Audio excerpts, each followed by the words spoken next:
Wisdom IS वरती तुम्हा सर्वांचं स्वागत आहे मित्रांनो. आज आपण जी सिरीज सुरू केली होती त्याचा पुढचा भाग घेऊन आलेलो आहे. गेल्या काही दिवसांपासून संपूर्ण देशभर चर्चा चालू आहे ती जम्मू काश्मीर आणि कलम 370 याची.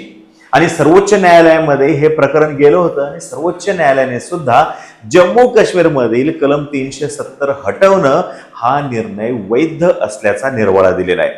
5 जणांचं घटनापीठ या एकूण विषयासाठी बसलेलं होतं आणि त्यांनी या संदर्भात निर्णय दिलेले आहेत. 3 वेगवेगळे जजमेंट आलेले तर त्यातलं एक जजमेंट तर खुद्द धनंजय चंद्रचूड हे जे आपले चीफ जस्टिस ऑफ इंडिया आहेत त्यांनी वाचून दाखवलेलं आपल्याला दिसून येते. आज आपण जम्मू काश्मीरची संपूर्ण स्टोरी जाणून घेण्याचा प्रयत्न करणार आहोत. काय झालं, काय नाही झालं, काय चुकलं, काय बरोबर घडलं, ह्या सगळ्या गोष्टी आपण जाणून घेण्याचा प्रयत्न करणार आहोत आणि हे सर्व स्टोरी फॉर्म मध्ये आज आपण समजून घेऊयात. तर बघा झालं कसं, ज्या वेळेस पहिलं अँग्लो शीख युद्ध झालं त्या युद्धानंतर अमृतसर तहानुसार ब्रिटिशांनी हे जम्मू काश्मीर जे आहे हे त्यावेळेसचा जो डोगरा जहागीर होता त्याला देऊन टाकलं. 75 लाख नानकशाही रुपयांना ते त्याने दिलेलं होतं आणि राजा हरी सिंग हे त्यांचे वंशज आहेत. आता बघा ज्या वेळेस भारताची फाळणी होणार होती त्यावेळेस संस्थानं जी होती या संस्थानांना 3 पर्याय देण्यात आलेले होते. 3 पर्याय कोणते होते? एक तर भारतामध्ये सामील व्हा, हा पहिला पर्याय होता. दुसरा पर्याय होता पाकिस्तानमध्ये सामील व्हा आणि तिसरा पर्याय जो होता तो म्हणजे स्वतंत्र राहण्यासंदर्भातला. आता जे राजा हरी सिंग होते या राजा हरी सिंग यांनी प्रॅक्टिकल नसलेला नेमका तिसरा पर्याय स्वीकारला. राजा हरी सिंग यांना जम्मू आणि काश्मीर जे आहे याला पूर्वेकडचं स्वित्झर्लंड बनवायचं होतं. ज्या वेळेस यांना स्वतंत्र राहण्याचा पर्याय देण्यासंदर्भात चर्चा चालू होत्या त्यावेळेस पाकिस्तानकडून भारताकडून दोघांकडून प्रयत्न केले जात होते की बाबा हा भाग नेमका कुणाकडे येणार. राजा हरी सिंग यांनी मगाशी मी म्हणलं तसं स्वतंत्र राहण्याचा निर्णय घेतलेला होता. मग आता ते स्वतंत्र राहणार म्हणल्यानंतर ब्रिटिश यांनी त्यांना सांगण्याचा प्रयत्न केला, भारताने सांगण्याचा प्रयत्न केला, पाकिस्तानने सांगण्याचा प्रयत्न केला, पण ते काही त्यांच्या निर्णयावरून हटले नाहीत. देश स्वतंत्र होण्याच्या अगोदर शेवटचा प्रयत्न म्हणून माउंट बॅटन हे श्रीनगरला गेले होते आणि तिथे गेल्यानंतर ते राजा हरी सिंग यांच्या पंतप्रधानांना भेटले आणि त्यांना सांगितलं की यार कोणत्या तरी एका बाजूला तुम्ही जॉईन व्हा. पण त्या पंतप्रधानांनी माउंट बॅटन यांना आल्या पावले माघारी जायला सांगितलं आणि स्वतंत्र होण्यासंदर्भातला त्यांचा निर्णय जो आहे हा निश्चित असल्याचं सांगितलं. तरी सुद्धा माउंट बॅटन यांनी राजा हरी सिंग यांची भेट घेण्याचा प्रयत्न केला पण राजा हरी सिंग यांनी माउंट बॅटन यांना भेट नाकारली. प्रकृतीचं काहीतरी कारण दिलं थातूर मात्र आणि माउंट बॅटन यांना ते भेटले नाही. आता माउंट बॅटन रिटर्न आलेले. ही गोष्ट आहे जून 1947च्या आसपासची. 15 ऑगस्ट 1947 हा आपला देश स्वतंत्र होण्याचा दिवस आला तरी सुद्धा राजा हरी सिंगचं कोणतेही मत बनलं नव्हतं. स्वतंत्र राहण्याविषयी त्यांचं जवळपास फिक्स सर्व काही झालेलं होतं. मग आपण जर का टेक्निकली भाषेत बोलायचं म्हटलं तर ज्या दिवशी भारत स्वतंत्र झाला, ज्या दिवशी भारत स्वतंत्र होता त्याच दिवशी काश्मीर सुद्धा स्वतंत्र होतं, त्याच दिवशी पाकिस्तान सुद्धा स्वतंत्र होतं. फक्त फरक इतकाच आहे की काश्मीरचं स्वातंत्र्य हे एका महिन्यामध्ये अडचणीमध्ये आलेलं होतं. पाकिस्तानमधून घुसखोर मोठ्या प्रमाणामध्ये काश्मीरमध्ये घुसले. त्यांनी एक एक करत तिथला सगळा एरिया जो आहे तो पादाक्रांत करायला सुरुवात केली. उरी येथे त्यांनी राजा हरी सिंगच्या सैन्याचा पराभव केला आणि तिथून पुढे ते निघाले बारामुल्लाकडे. आणि ज्यावेळेस ते बारामुल्लाकडे निघाले त्यांनी हिंदू, मुस्लिम, ख्रिश्चन काहीही बघितलं नाही. जो त्यांना आडवा आला त्याच्यावरती अत्याचार केले, दरोडे घातले आणि फार मोठा हिंसाचार सुद्धा केला. मग तेव्हा कुठे जाऊन राजा हरी सिंगाचे डोळे उघडले आणि मग तेव्हा कुठे जाऊन त्याने भारताकडे मदत मागितली की यार आमची इथं मिलिटरी ऍक्शन तुम्ही घ्या. मधल्या काळामध्ये पाकिस्तानने सुद्धा तिकडून कोंडी करून टाकली जम्मू आणि काश्मीरची. म्हणजे त्यांचे ट्रक रोखून धरले. जे कुठे निघाले होते, जम्मू काश्मीरला निघाले होते, मीठ, साखर, पेट्रोल वगैरे वगैरे घेऊन निघालेले सगळे ट्रक सुद्धा रोखून धरलेले होते. आणि ह्याची कुणकुण नेहरूंना लागलेली होती. पटेलांना त्यांनी एक पत्र लिहिलं होतं आणि सांगितलं होतं की जम्मू काश्मीरमधली परिस्थिती दिवसेंदिवस बिघडत चाललेली आहे. मला असं वाटतंय की येणारा जो हिवाळा आहे या हिवाळ्याचा फायदा घेऊन पाकिस्तान जम्मू काश्मीरवरती आक्रमण करेल आणि तशाच सगळ्या गोष्टी घडलेल्या आपल्याला दिसून येतात. मग ज्या वेळेस राजा हरी सिंग याने भारताची मदत मागितली, मिलिटरी मदत मागितली, तर त्यावेळेस पहिल्यांदा आपले व्ही.पी. मेनन जे आहेत ते श्रीनगरला गेले आणि त्यांनी राजा हरी सिंगला जम्मूला सुरक्षित स्थळी जायला सांगितलं. पण इकडे माउंट बॅटन यांच्या डोक्यामध्ये वेगळंच काहीतरी चाललं. माउंट बॅटन काय म्हणले, जोपर्यंत राजा हरी सिंग हे जम्मू आणि काश्मीरला भारतामध्ये सामील करत नाही तोपर्यंत आपण मिलिटरीची मदत करायची नाही. हा निरोप गेला आणि मग व्ही.पी. मेनन येताना त्यांच्याकडून ते घेऊनच आले की काश्मीर भारतामध्ये विलीन होते म्हणून. आणि मग सगळ्या गोष्टी ज्या आहेत पुढे झालेल्या आपल्याला माहिती आहे. भारतीय सैन्य श्रीनगरमध्ये घुसलं, त्यांनी त्या घुसखोरांना मागं घुसकून द्यायला सुरुवात केली आणि निर्णायक विजय सुद्धा जवळपास मिळवलेला होता. द्रास, कारगिल परत मिळवलेलं होतं. पूंछ भाग जो आहे त्या ठिकाणी सुद्धा निर्णायक विजय मिळवलेला होता. पण भीती अशी वाटायला लागली होती की विषय जो फक्त काश्मीर पुरताच मर्यादित आहे तो पंजाबमध्ये पसरायला नको म्हणून. आणि त्याच वेळेस जे ब्रिटनचे पंतप्रधान होते ॲटली यांनी नेहरूंना सुद्धा पत्र लिहिलं, धमकीवाजाच पत्र होतं की यार तुम्ही फोर्सचा वापर करू नका पाकिस्तानच्या विरोधात. आणि त्यांना असं सांगितलं की तुम्ही आंतरराष्ट्रीय कायद्यांची मदत घ्या ना, त्याच्यातून तुमचा प्रश्न निश्चितपणे सुटेल. आणि नेमकं हिथंच गेम फसली. त्यांनी जे काही म्हटलं त्याच्यावरती विश्वास ठेवला गेला. युनायटेड नेशन्समध्ये 1 जानेवारी 1948 हा विषय मांडला गेला आणि ब्रिटिशांनी नेहमीप्रमाणे हात वर केले. ब्रिटिशांनी कायमच भारतातील मुस्लिम आणि इथले हिंदू यांच्यामध्ये दुहीची बीज पेरण्याचा प्रयत्न केलेला आपल्याला दिसून येतो बघा. म्हणजे बघा आपला इतिहास सुद्धा कसा आहे, एक आहे प्राचीन भारत, एक आहे मध्ययुगीन भारत. प्राचीन भारत जो आहे तो आपला गौरवशाली इतिहास सांगतो हिंदूंचा, आणि मध्ययुगीन भारत जो आहे त्याच्यामध्ये मुस्लिम आले वगैरे, त्यांचं कला कुसर वगैरे ह्या सगळ्या गोष्टी सांगितल्या. आणि अशाच पद्धतीने ब्रिटिशांनी परत एकदा दगाफटका केला आणि ही सगळी गडबड झाली. पण नंतरच्या काळामध्ये झालं काय, पाकिस्तानला अमेरिका, ब्रिटन यांनी पाठिंबा दिला. कारण भारत हा रशियाच्या जवळ होता आणि 1954 नंतर तर अमेरिका हा सख्खा मित्र बनला पाकिस्तानचा. एकमेव कारण भारत आणि रशिया यांचे चांगले संबंध, आणि त्यावेळेस त्या दोघांमध्ये कोल्ड वॉर सुरू होतं. आणि नंतर हा विषय मागच राहिला. जनमत घेऊयात, सार्वमत घेऊयात, तिथल्या जनतेचं मत घेऊयात, हे सगळे विषय मागं राहिले. 1949च्या आसपास जम्मू काश्मीरमध्ये त्यांची स्वतंत्र घटना जी आहे ती सुद्धा अस्तित्वात आली. आपल्याकडे तर आलेच होते, पण त्या पद्धतीने पुढे गोष्टी गेलेल्या दिसून येतात. असा हा एकूण इतिहास आहे कुठपासूनचा, त्यावेळेसचा. आणि आजच्या दिवशी तर आपल्याला माहिती आहे की 2-3 वर्षाखाली कलम 370 जे आहे ते रद्द करण्यासंदर्भात आपल्या इथं संसदेने हालचाल केली. त्याला कोर्टामध्ये आव्हान दिलं गेलं आणि आता कोर्टाने सुद्धा ते वैध ठरवलंय. स्पेशल स्टेटस जे होतं जम्मू काश्मीरसाठीचं, हे जम्मू काश्मीरसाठीचं स्पेशल स्टेटस आता रद्द करण्यात आलेलं आहे. सर्वोच्च न्यायालयामध्ये कलम 370 रद्द करण्याच्या केंद्र सरकारच्या निर्णयाला आव्हान देण्यात आलं. या याचिकांवर रितसर सुनावणी झाली, मात्र सर्वोच्च न्यायालयाने निकाल जो आहे तो राखून ठेवलेला होता.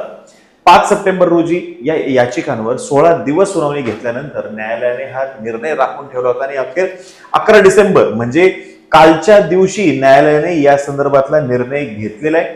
केंद्र सरकारकडून सुद्धा सुनावणी दरम्यान जोरकसपणे आपली बाजू मांडण्यात आली, आक्रमक युक्तिवाद झाले आणि मग 5 सदस्यीय खंडपीठाकडून या प्रकरणात 3 निकाल देण्यात आले आणि त्याच्यातील एक निकाल तर स्वतः सरन्यायाधीश धनंजय चंद्रचूड यांनी दिला. सर्वोच्च न्यायालयाच्या 5 सदस्यीय खंडपीठाकडून या प्रकरणात 3 निकाल देण्यात आलेले.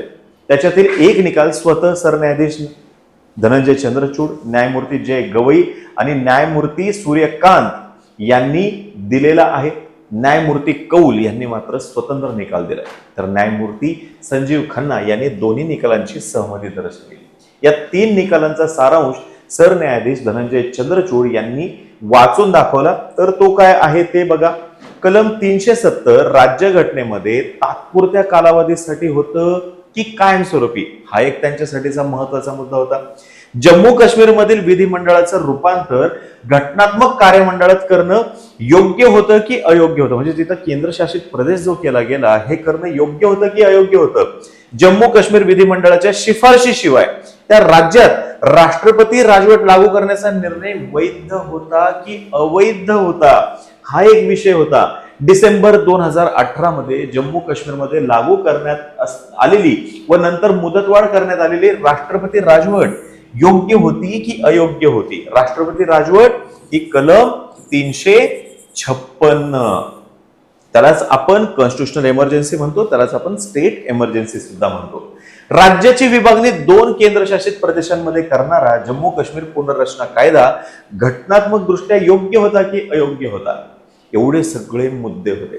जम्मू काश्मीरमध्ये राष्ट्रपती राजवट लागू करणं आणि त्यानंतर तिला मुदतवाढ देणं या संदर्भात सर्वोच्च न्यायालयाने निकाल दिलेला नाही. राष्ट्रपती राजवट जी आहे या संदर्भात न्यायालय काही बोललेलं आहे का? निकाल दिलेला आहे का?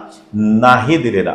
याचिकाकर्त्यांनी या राष्ट्रपती राजवटी संदर्भात थेट आव्हान दिलेलं नव्हतं. त्यांची जी काही एकूण पिटिशन होती त्या पिटिशन मध्ये त्यांचं प्लीडिंग जे होतं ते त्या पद्धतीने नव्हतं, म्हणून न्यायालयाने या संदर्भात निर्णय दिलेला नसल्याचं त्यांनी स्पष्ट केलेलं आहे. आता राष्ट्रपती राजवटीच्या दरम्यान केंद्र सरकारनं घेतलेल्या प्रत्येक निर्णयाला आव्हान दिलं जाऊ शकत नाही, हेही त्याने सांगितलं. दिस इज व्हेरी मच इम्पॉर्टंट. राष्ट्रपती राजवट जर का असेल तर अशा वेळेस राज्याच्या वतीनं केंद्र सरकारने जे काही निर्णय घेतलेले असतात त्या प्रत्येक निर्णयाला आव्हान दिलं जाऊ शकतं का? नाही. याच्यामुळं राज्यातलं प्रशासन खोळंबून राहू शकतं. त्याच्यामुळं राष्ट्रपती राजवटी दरम्यान केंद्र सरकार राज्याच्या बाबतीत परिणामकारक निर्णय घेऊ शकत नाहीत. हा युक्तिवाद फेटाळण्यात येत आहे असंही सरन्यायाधीश धनंजय चंद्रचूड यांनी म्हटलेले आहे. आता बघा, एक गोष्ट लक्षात घ्या. आता आपण इथं काय म्हणतोय? राष्ट्रपती राजवट. राष्ट्रपती राजवट म्हणजे काय? अशा सर्टन इश्यूज असतात किंवा अशा सर्टन कंडिशन्स असतात ज्यावेळेस केंद्र जे आहे हे राज्यामध्ये हस्तक्षेप करतं, राज्य सूचीमध्ये हस्तक्षेप करतं, हे आपल्या सगळ्यांना माहिती आहे.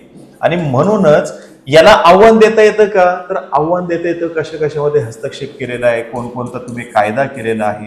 पण आता सुप्रीम कोर्टाचं म्हणणं काय पडतंय ह्या संदर्भात? प्रत्येक निर्णयाला आव्हान दिलं जाऊ शकत नाही. दिस इज व्हेरी मच इम्पॉर्टंट. प्रत्येक निर्णयाला आव्हान दिलं जाऊ शकत नाही. मग जम्मू काश्मीरला सुरुवातीपासूनच अंतर्गत स्वायत्तता होती का?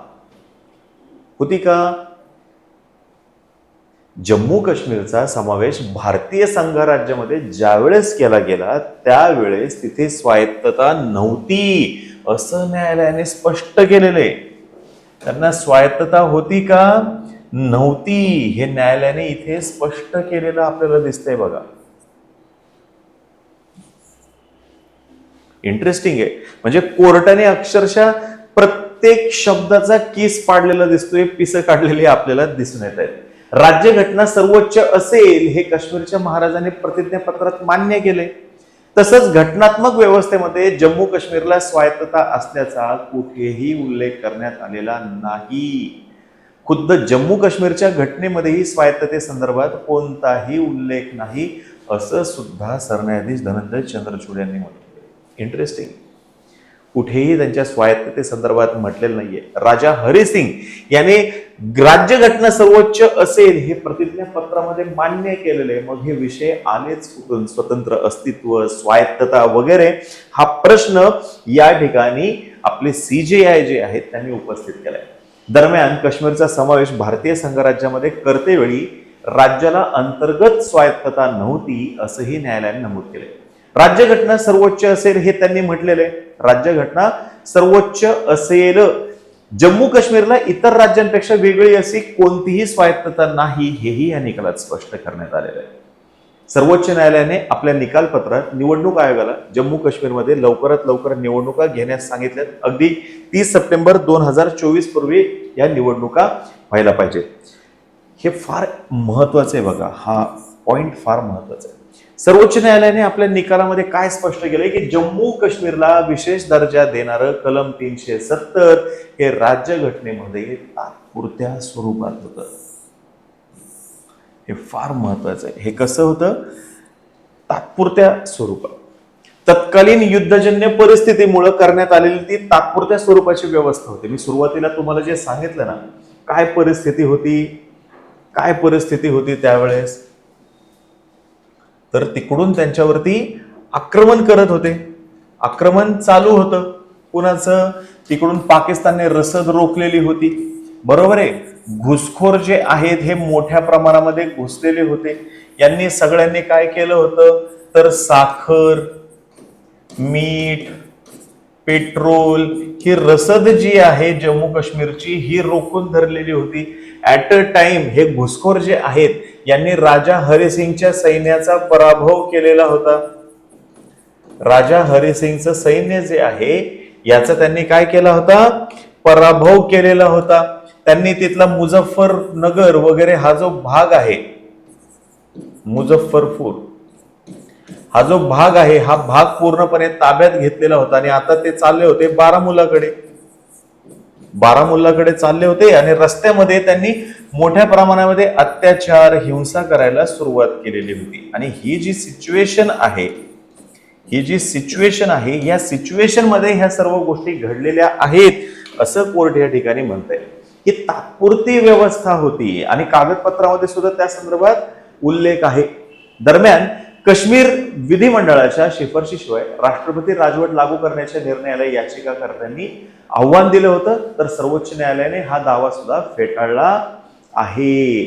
विधिमंडळाची शिफारस कसं आहे, राष्ट्रपती राजवट जर का लागू करायची आहे तर त्या ठिकाणी विधिमंडळाची शिफारस कसं काय करायची, ही अटच गैरलागू आहे. म्हणजे आपल्या देशामध्ये राष्ट्रीय आणीबाणी लागू जर का करायची तर केंद्रीय मंत्रिमंडळाने लिखित स्वरूपामध्ये शिफारस करायला पाहिजे अशी तरतूद आहे. पण राज्यामध्ये जर का आणीबाणी लावायची आहे म्हणजे प्रेसिडेंट रूल जर का इम्पोज करायचा आहे तर राज्य विधिमंडळाची त्याला शिफारस असण्याची काही आवश्यकता नाही. तिथे तशी परिस्थिती निर्माण झालेली असते. फेल्युअर ऑफ कॉन्स्टिट्युशनल मशिनरी असतं. State is not working as per the instructions given by the centre असं असतं. दॅट इज वाय तिथं ती राष्ट्रपती राजवट लागू केली जाते.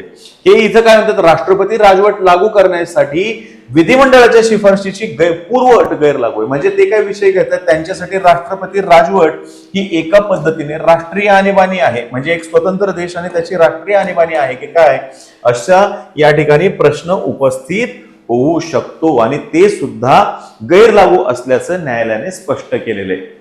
राष्ट्रपती राजवटी दरम्यान राज्य त्यानुसार निर्णय घेणं हे वैधच होतं असंही न्यायाधीशांनी स्पष्ट केलेलं आहे. काश्मीरमध्ये कलम 370 रद्द करून भारतीय राज्यघटनेतील सर्व तत्व लागू करण्याची प्रक्रिया एका झटक्यात झालेली नसल्याचं सुद्धा न्यायालयाने स्पष्ट केलं. इतिहासामध्ये दिसून आले की जम्मू काश्मीरमध्ये टप्प्याटप्प्याने सर्व गोष्टी झालेल्या आहेत. 70 वर्षानंतर अचानकच देशाची राज्यघटना काश्मीरमध्ये लागू झाली हे असं नाहीये. काही इम्पॉर्टंट मुद्दे जे आहेत तेच फक्त जम्मू काश्मीरला लागू केले जात नव्हते, पण राज्यघटनेची तत्व जी आहेत ती जम्मू काश्मीरमध्ये सुद्धा लागू होती. कोणती फंडामेंटल राईट्स घ्या, DPSP घ्या, बरोबर आहे, किंवा आपली इतर तत्व जी आहेत, न्याय, स्वातंत्र्य, हे तर होतच ना. न्याय, स्वातंत्र्य, समता, बंधुता, ह्याला कसं चॅलेंज करणार, बरोबर आहे. त्याच्यामुळं हे काही एका दिवसात झालेलं नाही असं सुप्रीम कोर्टाने म्हटलेलं आहे. आता हे आपल्याला दिसतंय बघा, हा आपला एकूण मॅप आहे. आजच्या दिवशी हा जो ग्रीन भाग दिसतोय हा POK, ग्रीन भाग जो दिसतोय पाक ऑक्युपाइड काश्मीर आहे. इकडे जे आहे हे अक्साई चीन आहे, चीनच्या ताब्यात भाग आहे. ही येलो सी जी दिसतीये ही लाईन ऑफ कंट्रोल आहे, लाईन ऑफ कंट्रोल आपल्याला दिसते. आणि एवढाच भाग आजच्या दिवशी शिल्लक आहे, एवढाच भाग आजच्या दिवशी शिल्लक. दुर्दैवाने हा जो भाग आहे territory ceded by Pakistan to China 1963 मध्ये हा भाग सुद्धा त्यांनी चीनला देऊन ठेवलेला आपल्याला दिसून येतोय. आणि इकडे हे लाईन ऑफ ऍक्च्युअल कंट्रोल. हे मॅपमध्ये सर्व काही आपण डिटेलमध्ये अगदी व्यवस्थितरित्या दिलेलं आहे, तुम्ही व्यवस्थित बघून घ्या. आणि आजच्या दिवशी काय केलं केंद्राने, मग 370 रद्द केल्यानंतर हा जम्मू काश्मीर आणि हा लडाख हे दोन वेगवेगळे भाग केलेले होते. ठीक आहे. आता केंद्रशासित प्रदेश करण्याची कृती वैध होती का, हा सुद्धा प्रश्न होता. न्यायालयासमोर खूप साऱ्या याचिका आलेल्या होत्या, त्याच्यामधला हा प्रश्न होता. काश्मीरची विभागणी 2 केंद्रशासित प्रदेशांमध्ये करण्याची कृती अवैध असल्याचा याचिकाकर्त्यांचा जो दावा होता तो सुद्धा न्यायालयाने रद्द केलेला आहे. काय संबंध आहे, म्हणजे केंद्र जे आहे, आता आपण बघितलंय बघा, आपल्या इथं कलम 3 आहे. कलम 3 आहे का, तर निश्चितपणे कलम 3 आहे. कलम 3 काय म्हणतं, केंद्र जे आहे ते त्यांना वाटेल त्यावेळेस त्यांच्या मर्जीनुसार राज्याच्या बॉर्डर बदलू शकतं. एका राज्याचे 2 भाग करू शकतं, 2 राज्यांचे 3 भाग करू शकतं, 4 राज्यांचा मिळून एकच राज्य करू शकतं, एका राज्यातले 4 भाग करू शकतं. अधिकार आहे तो, संसदेचा अधिकार आहे. विभागणी कशी करायची, काय करायची हा त्यांचा अधिकार आहे. आणि त्याच्यामुळं ते अवैध असल्याचं सुद्धा न्यायालयाने स्पष्टपणे म्हटलेलं आहे. बरोबर. लडाखचं काय, काश्मीरची विभागणी 2 केंद्रशासित प्रदेशांमध्ये करण्याचा मुद्दा न्यायालयाने रद्दबातल करताच लडाख हा स्वतंत्र केंद्रशासित प्रदेश म्हणून निर्माण करण्याचा निर्णयही न्यायालयाने वैध ठरवला. इथं आलं बघा कलम 3, सरकारला राज्याचा एखादा हिस्सा केंद्रशासित प्रदेश करण्याचा अधिकार आहे. त्याच्यामुळे लडाख हा स्वतंत्र केंद्रशासित प्रदेश करण्याची कृती वैध ठरते असं न्यायालयाने स्पष्ट केलंय. इंटरेस्टिंग आहे. आलंच कलम 3. कलम 2 कशा संदर्भात आहे, भारताच्या नकाशामध्ये जो भाग नाही तो भारताच्या नकाशामध्ये घ्यायचा असेल तर कलम 2. कलम 3 आपल्याच नकाशामधला भाग आहे आणि त्याचे जर का पार्ट्स करायचे आहेत तर ते कलम 3 मध्ये. एकूण 23 याचिका होत्या. याचिकाकर्त्यांमध्ये नागरिक संस्था, वकील, राजकारणी, पत्रकार, कार्यकर्ते सगळेच होते. पण न्यायालयाकडे कुणाचीही डाळ शिजलेली नाही. आता हे सारखं सारखं आपण 370 जे करतोय हे नेमकं आहे काय, तर भारतीय राज्यघटनेच्या कलम 370 नुसार जम्मू काश्मीरला विशेष राज्याचा दर्जा देण्यात आला होता. ज्याच्यामुळे भारतीय राज्यघटना तिथे लागू होत नव्हती, त्यांची स्वतंत्र अशी राज्यघटना होती. राज्यघटनेचं कलम 1 संघ आणि त्याचे क्षेत्र वगळता कोणतंही कलम जम्मू काश्मीरला लागू नव्हतं. भारत हा देश राज्यांचा समूह आहे असं या कलमात म्हटलेलं आहे. संघ आणि त्याचे क्षेत्र हे सुद्धा आहे. इंडिया दॅट इज भारत हेही दिलंय. जम्मू काश्मीरची वेगळी राज्यघटना होती. या राज्यघटनेत बदल करण्याचे आणि ते लागू करण्याचे अधिकार फक्त राष्ट्रपतींना होते. मात्र त्याला राज्य सरकारची मान्यता ही गरजेची होती, जे की आता इथून पुढं असणार नाही. मग भारतीय संसदेला कोणते अधिकार होते? भारतीय संसदेला परराष्ट्र व्यवहार, संरक्षण, दळणवळण या क्षेत्रामध्ये कायदे करण्याचा अधिकार होता. तसंच या कलमात काही दुरुस्त्या करायच्या असतील तर त्यावरही बंधनं घालण्यात आलेली होती. आणि म्हणूनच खरं तर केंद्र सरकारने फायनली त्यांच्याकडे जी मेजॉरिटी आहे त्या मेजॉरिटीचा सदुपयोग करत कलम 370 जे आहे ते हटवलं. इंटेन्शन विषयी तुम्ही काही बोलाल पण रिझल्ट जो आहे तो याच्यातून आलेला अगदी छान आहे. जम्मू काश्मीर विधानसभेची स्थापना 1951 मध्ये करण्यात आली होती. त्याच्यामध्ये 75 सदस्य होते. या सभेत जम्मू काश्मीरची घटना तयार करण्यात आली होती. 1956 मध्ये राज्याची वेगळी घटना तयार झाल्यावर ही विधानसभा बरखास्त करण्यात आलेली होती. ही विधानसभा काय करण्यात आली होती? बरखास्त करण्यात आली होती.